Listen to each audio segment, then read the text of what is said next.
कहानी की शुरुआत में हमें एचा नाम की एक लड़की को दिखाया जाता है। हर रात उसे एक सपना आता है और इस सपने में वो खुद को एक गार्डन में पाती है। इस गार्डन के करीब एक बिल्डिंग है और अक्सर वो उस बिल्डिंग के अंदर चली जाया करती है, क्योंकि इस बिल्डिंग के अंदर एक शख्स रहता है जो अक्सर एचा के साथ इंटीमेट होता है। उसे भी काफी अच्छा लगता है, इसलिए वो खुद को रोक नहीं पाती। वो शख्स दिखने में इंसान जैसा है, लेकिन असल में वो एक डीमन है। जब एचा सो रही होती है तब अक्सर वो उसके करीब आकर के उसके साथ इंटीमेट होता है। उसके साथ सपनों में भी यही हो रहा होता है, इसलिए उसे इस बात का एहसास नहीं होता। कुछ समय के बाद जब वो सो करके उठती है तब उसके चेहरे से हमें मालूम चलता है कि इन सब से उसे काफी खुशी मिल रही थी। सोकर उठने के बाद जब वो घड़ी की तरफ देखती है तब उसे मालूम चलता है कि सुबह के 4 बजने वाले हैं। उसका हस्बैंड काम से आने वाला था, इसलिए वो कुछ बनाने के लिए चली जाती है। सुबह होते ही एरियल घर पर आता है, जो कि उसका हस्बैंड है। वो उसके लिए चाय बना रही थी। जैकेट को हैंगर पर रखने के बाद वो फ्रेश होने के लिए चला जाता है, लेकिन तभी यहाँ पर वो डीमन आता है जो एचा के सपनों में भी आया करता है और वो धीरे से जैकेट को जमीन पर गिरा देता है। हर दिन की तरह एचा जैकेट को उठा करके वापस रख देती है। इसके बाद एरियल उससे पूछता है कि खाना कहाँ पर है, तुमने बचाया नहीं? मैं रात भर काम करके आया हूँ और मुझे भूख लगी है, बताओ मैं खाऊं क्या? जिस पर एचा उससे कहती है कि तुम हर दिन लेट आते हो और तुम्हारा कोई टाइम फिक्स नहीं रहता।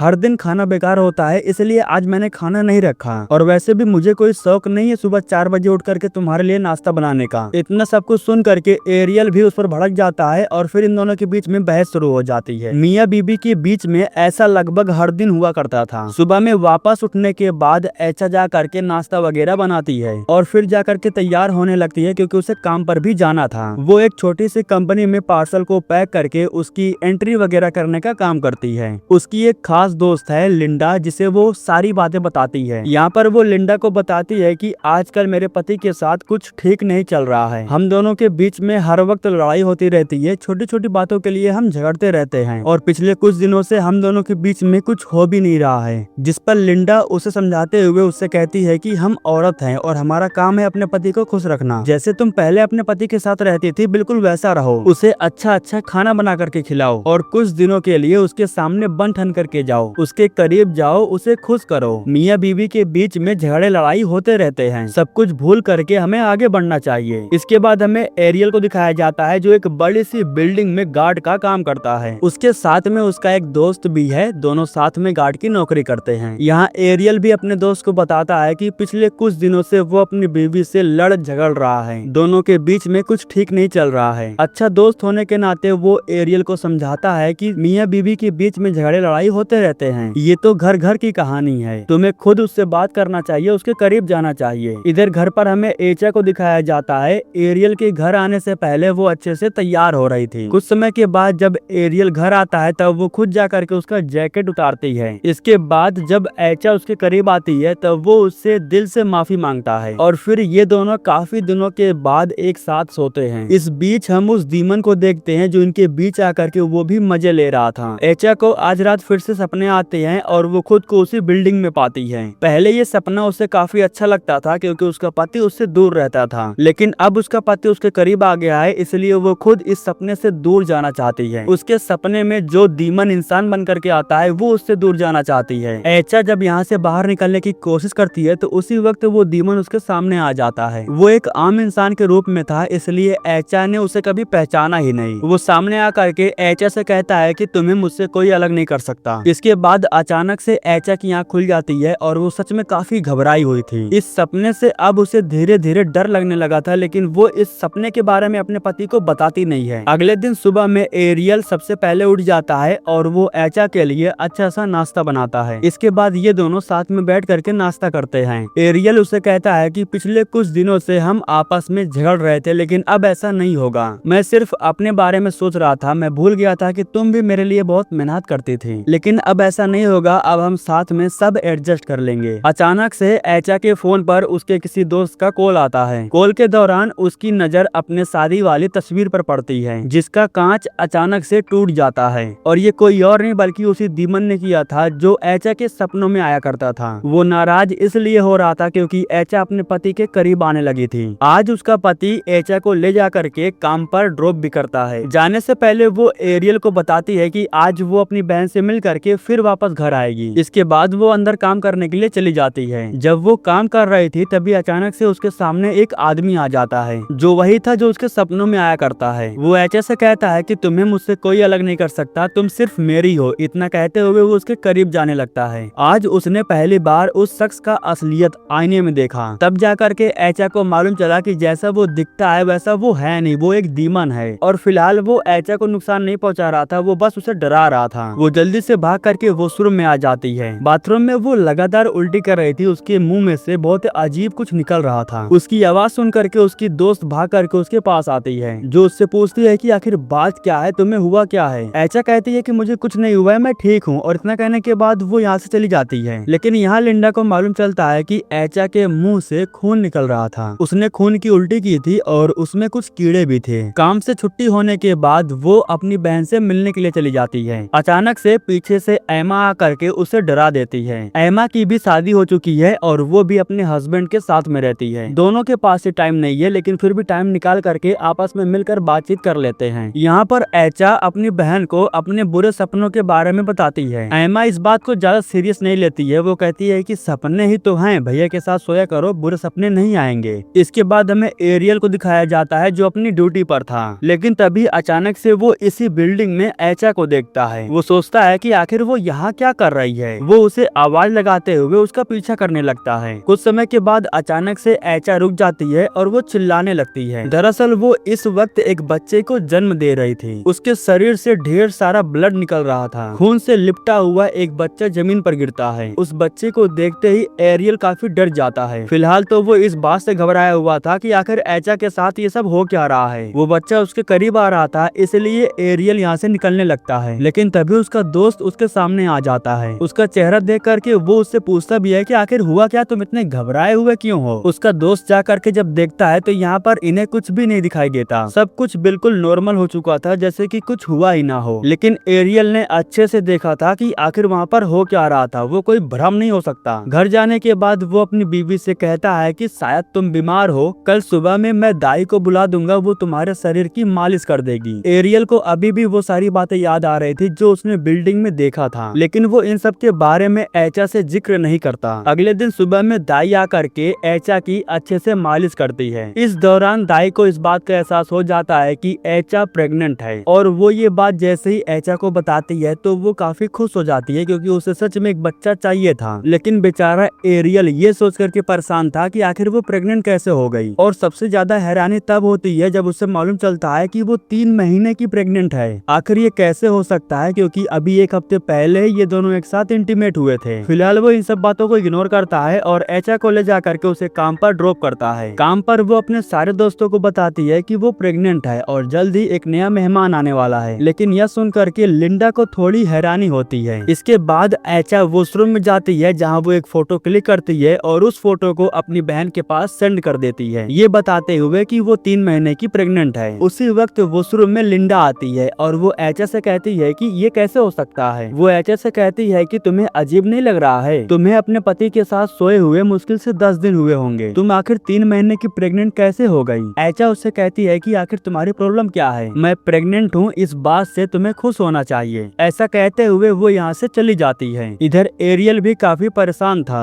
वो अपने दोस्त को बताता है कि मेरी बीवी 3 महीने की प्रेग्नेंट है, लेकिन ये कैसे हो सकता है, हम पिछले कई महीनों से एक साथ नहीं सोए थे, सिर्फ 10 दिन हुए हैं हम दोनों को एक साथ सब कुछ करते हुए। इस पर उसका दोस्त उससे कहता है कि अगर तुम्हें लगता है कि तुम्हारी बीवी तुम्हें धोखा दे रही है तो तुम कल सुबह जाकर के जांच करवा लो, उस बच्चे के बारे में तुम्हें सब कुछ पता चल जाएगा। घर वापस जाने से पहले जब वो पार्किंग में जाता है तब उसे एक अजीब आवाज सुनाई देती है। वो अजीब आवाज एक कार के अंदर से आ रही थी। जब वो जाकर के चेक करता है तब उसे कार के अंदर एक बच्चा दिखाई देता है जो खून से सना हुआ था। ये बच्चा बिल्कुल वैसा ही था जिसे एमा ने जन्म दिया था। एरियल डरा हुआ था, वो चुपचाप यहाँ से भाग जाता है। यहाँ पर हम देखते हैं कि वो डीमन उस बच्चे को लेकर के खड़ा था। यहाँ पर हम ये अंदाजा लगा सकते हैं कि ये बच्चा डीमन का है और वो चाहता है कि एचा हर हाल में उसके बच्चे को जन्म दे। घर वापस जाने के बाद एरियल उन्हीं सब चीजों के बारे में सोचे जा रहा था। यहाँ वो एचा से पूछ भी लेता है कि आखिर ये कैसे हो सकता है, हम पिछले कई महीनों से साथ में सोए नहीं थे, तो आखिर तुम प्रेग्नेंट कैसे हो गई। जिस पर एचा उससे कहती है कि अगर तुम्हें मुझ पर डाउट हो रहा है तो कल सुबह चल करके हम जांच करवा लेंगे। अगले दिन अस्पताल जाकर के जब ये सोनोग्राफी करवाते हैं तब इन्हें मालूम चलता है कि इनके पेट में कोई बच्चा है ही नहीं। डॉक्टर इन्हें बताती है कि तुम तुम प्रेग्नेंट नहीं हो। लेकिन अगर आप इस समय ध्यान से देखो तो एचा के पेट में एक बच्चा दिख रहा था। ऐसा हो सकता है कि डीमन ने उसे छुपा दिया होगा। एचा काफी मायूस थी जब उसे मालूम चला कि वो प्रेग्नेंट नहीं है, लेकिन वो काम पर जा करके अपने दोस्त को बताती है कि उसके पेट में सच में कुछ है, उसे महसूस हो रहा है। जिस पर उसकी दोस्त उससे कहती है कि मैं किसी को जानती हूँ, वो तुम्हारी हेल्प कर सकता है। इसके बाद लिंडा उसे अपने साथ ले करके एक मस्जिद में जाती है, जहाँ पर हम मुक्सिफ नाम के एक ओझा को देखते हैं। जब उसकी नजर एचा पर पड़ती है तब उसे उसके पीछे कोई और शख्स दिखाई देता है। मतलब कि उसे मालूम चल जाता है कि एचा के साथ में कुछ तो बुरा हो रहा है। इसके बाद वो इन दोनों को अंदर बुलाता है। एचा के साथ में जो प्रॉब्लम हो रहा था लिंडा उसे ओझा को बताती है, जिस पर ओझा एचा से कहता है कि सब कुछ ठीक हो जाएगा, बस तुम्हारे दिमाग का भ्रम होगा। हर औरत को बच्चा चाहिए और जब उसे वो चीज नहीं मिलती है तब वो उसे इमेजिन करने लगती है। बच्चे की चाह उसे ऐसा सोचने पर मजबूर कर रहा है कि उसके पेट में सच में कोई बच्चा है, लेकिन असल में ऐसा कुछ भी नहीं होता। यह बात सुन करके एचा गुस्सा हो जाती है और कहती है कि ये कोई मेरा भ्रम नहीं है, मेरे पेट में सच में कुछ है, मुझे महसूस हो रहा है। मुझे लगा कि तुम कुछ अलग बताओगे, इसलिए मैं यहाँ पर आई थी। डॉक्टर ने भी मुझसे यही कहा है। ऐसा कहते हुए वो यहाँ से चली जाती है। रात हो चुकी थी, इसलिए लिंडा उसे छोड़ने के लिए उसके घर पर आती है। सुबह में इन्हें फिर से काम पर जाना था, इसलिए लिंडा वापस अपने घर जाने लगती है। जब वो घर की तरफ जा रही थी तब उसे एक बिल्ली दिखाई देती है जो बीच रास्ते में बैठी हुई थी। वो उस बिल्ली को उठा करके ले जा करके साइड में रख देती है, लेकिन अगले ही पल यहाँ पर वो डीमन आ जाता है, जिसको देख करके लिंडा काफी डर जाती है। उसको देखने के बाद लिंडा अपनी जान बचा करके यहाँ से भागने लगती है। जैसे ही वो खड़ी होती है तभी अचानक से उसके ऊपर कुछ गिरता है, जिसकी वजह से मौके पर ही उसकी मौत हो जाती है। डीमन ने उसे जानबूझ करके मारा ताकि वो दोबारा एचा की हेल्प ना कर सके। वो लिंडा को अपने रास्ते से साफ कर रहा था। एचा को बिल्कुल यही सपना दिखाई देता है, जिसकी वजह से वो काफी डरी हुई थी। जब वो भाग करके बाहर आती है तब उसे मालूम चलता है कि सच में लिंडा के साथ एक हादसा हो चुका है और इस हादसे की वजह से लिंडा की मौत हो गई है। एचा बहुत रोती है और उसी वक्त यहाँ पर एरियल आता है। यहाँ पर एरियल को भी काफी हैरानी होती है जब वो देखता है कि एचा का पेट फूला हुआ है। एचा खुद कंफ्यूज थी कि अचानक से ये क्या हो गया। अगले दिन सुबह में वो एरियल को बताती है कि लिंडा मुझे एक ओझा के पास लेकर के गई थी और वो मुझे ठीक कर सकता है, क्योंकि मेरे साथ जो हादसा हो रहा है ये डॉक्टर के बस का नहीं है। इसके बाद एचा अपनी बहन एमा को बुलाती है और फिर ये सभी लोग एक साथ उस ओझा के पास जाते हैं। यहाँ पर वो ओझा जैसे ही एचा की जांच करता है और वो एक मंत्र पढ़ता है, तभी अचानक से एचा के अंदर का डीमन अपना असली चेहरा दिखाना शुरू कर देता है। वो पूरी तरह से एचा के शरीर को कंट्रोल कर चुका था। वो कह रहा था कि इस शरीर पर मेरा हक है, इसे कोई और नहीं ले सकता और ये बच्चा भी मेरा है, मैं हर हाल में इस बच्चे को लेकर रहूंगा। ओझा ने जैसे ही कुछ मंत्रों का जाप किया तभी अचानक से एचा के पेट में जो बच्चा था उसे काफी तकलीफ होने लगती है। फिलहाल अभी के लिए वो कुछ मंत्र पढ़ करके एचा को ठीक कर देता है। उसके शरीर के अंदर जो डीमन था अब वो उसके शरीर से बाहर निकल चुका था। ओझा इनसे कहता है कि इसका ख्याल रखना और बार बार इसे एक मंत्र पढ़ने के लिए कहना। उन मंत्रों की वजह से वो दोबारा इसके करीब नहीं आएगा। इसके बाद एरियल उसे वापस ले करके घर चला जाता है। एचा का पेट जो फूला हुआ था अब वो नॉर्मल हो चुका था। आज रात उसे बुरे सपने भी नहीं आए थे, जो कि काफी अच्छी बात थी। ठीक हो जाने के बाद वो काम पर भी जाती है। इस तरह से धीरे धीरे वक्त बीत रहा था और इनके बीच सब कुछ ठीक चल रहा था। कई दिन बीत चुके थे लेकिन वो डीमन ना तो एचा के करीब आया था और ना ही उसके सपनों में आया था। एक दिन एरियल उसे अपने साथ लेकर के बाहर खाना खिलाने के लिए जाता है। यहाँ पर वो अपनी बीवी से कहता है कि मेरे काम में मेरा प्रमोशन हो सकता है, लेकिन इसके लिए मुझे कुछ दिनों के लिए बाहर ट्रेनिंग के लिए जाना होगा, लेकिन तुम्हारी तबीयत खराब है इसलिए मैं तुम्हें छोड़कर नहीं जा सकता। जिस पर एचा उससे कहती है कि फिक्र मत करो, मैं बिल्कुल ठीक हूँ। अगर तुम्हारा प्रमोशन हो सकता है तब तो ये बहुत ही अच्छी बात है, तुम्हारी सैलरी बढ़ जाएगी और वैसे भी सिर्फ 1-2 दिन की ही तो बात है, मैं अपनी बहन को अपने घर पर बुला लूंगी, तुम फिक्र मत करो। जिस पर एरियल कहता है कि ठीक है। उसके जाने के बाद आज रात एचा घर पर अकेली थी। वो अपनी बहन के पास कॉल करती है और उसे अपने घर पर बुलाती है। एमा कहती है कि ठीक है, अगर 1 दिन की बात है तो मैं कल सुबह आ जाऊंगी, लेकिन अभी नहीं आ सकती हूँ क्योंकि लेट हो चुका है और मुझे घर जा करके बाकी के काम भी खत्म करने हैं। तो इस वजह से एचा आज घर पर अकेली थी और वो सोफे पर बैठे बैठे ही सो जाती है। कुछ समय के बाद जब उसकी आँख खुलती है तब वो खुद को अपने ही घर में पाती है, जिसका मतलब ये था कि उसे सपना नहीं आया, मतलब कि सब कुछ ठीक हो चुका है, अब उसे बुरे सपने नहीं आ रहे हैं। अगले दिन सुबह में जब एचा काम पर जाती है तब काम के दौरान अचानक से उसके साथ बहुत बुरे बुरे हादसे होने लगते हैं। अचानक से जो कर्मचारी थे वो बहुत ही अजीब तरह से व्यवहार करने लगते हैं। सारे कर्मचारी डीमंस के कंट्रोल में हो गए थे।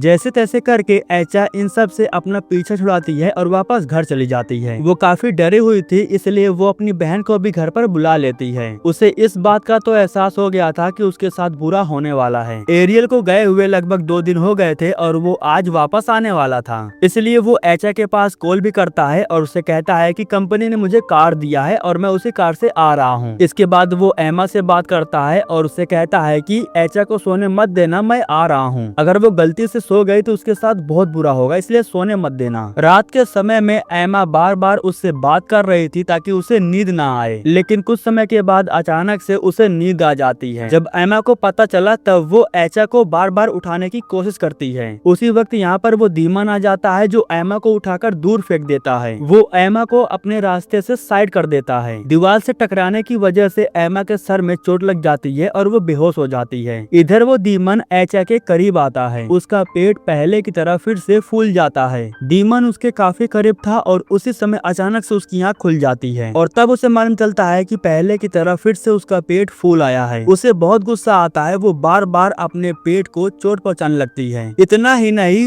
उसके पेट में जो बच्चा पल रहा था उसे मारने के लिए वो एक छोटे से सामान से अपने प्राइवेट पार्ट पर चोट पहुंचाती है। उसे काफी दर्द हो रहा था, लेकिन कोशिश करने के बाद अचानक से उसका पेट नॉर्मल हो जाता है। एचा को लगा कि सब कुछ ठीक हो चुका है, अब कोई दिक्कत वाली बात नहीं है, लेकिन तभी कुछ समय के बाद फिर से उसका पेट फूल आता है। एचा को गुस्सा आता है, वो फिर से खुद को चोट पहुंचाती है। शुक्र था कि कुछ समय के बाद एरियल घर पर आकर के पहुंच जाता है और वो एचा को इस हालत में देखता है। इधर कुछ समय के बाद एमा को भी होश आ जाता है। इसके बाद ये लोग एचा को कार में बैठाते हैं और उसे लेकर के ओझा के पास जाते हैं। उस डीमन को सबक सिखाने के लिए ओझा अपने साथियों को बुलाते हैं। एचा सो रही थी और वो सपना देख रही थी। सपने में वो खुद को उसी बिल्डिंग में पाती है। जब वो भागने की कोशिश करती है तो पीछे से डीमन आकर के उसे पकड़ लेता है और वो उसे यहाँ से जाने नहीं देता। अब डीमन उसके शरीर पर हावी हो रहा था। वो भी अपनी तरफ से पूरी कोशिश कर रहा था कि ये लोग जो कर रहे हैं वो बंद कर दें। यहाँ तक कि वो एचा को भी चोट पहुंचाने की कोशिश करता है, लेकिन फिर भी ये लोग रुकते नहीं हैं, अपना काम जारी रखते हैं। इस दौरान एरियल अपनी बीवी के करीब जाकर के उसके कानों में उसे वापस आने के लिए बार बार रिक्वेस्ट करता है। यहाँ तक कि वो उसे अपने शादी वाला दिन भी याद दिलाता है। उसके कानों में वो कहता है कि वापस आ जाओ, मैं तुम्हें खोना नहीं चाहता हूँ, मैं कभी भी तुमसे झगड़ा लड़ाई नहीं करूंगा। उसकी सारी बातें एचा के कानों में गूंज रही थी। काफी कोशिशों के बाद वो खुद को उस डीमन से छुड़ा लेती है और वापस आ जाती है। एचा बिल्कुल नॉर्मल हो जाती है। उसका पेट भी पहले की तरह नॉर्मल हो चुका था। लगभग 6 महीने बीत चुके थे और अब इनकी लाइफ काफी अच्छे से चल रही थी। एक दिन एमा जब अपने बच्चों के साथ घर पर आई हुई थी तब उसका जो बड़ा बेटा था वो बाहर फुटबॉल खेल रहा था। उसी वक्त एमा बाहर आ जाती है और वो उसे अंदर चलने के लिए कहती है। उसका फुटबॉल एक आदमी ने ले रखा था। फुटबॉल को लेने के बाद ये लोग अंदर चले जाते हैं। यहाँ पर हमें मालूम चलता है कि ये आदमी वही है जो एचा के सपनों में आया करता था और इतना दिखाने के बाद ये कहानी यहीं पर खत्म हो जाती है।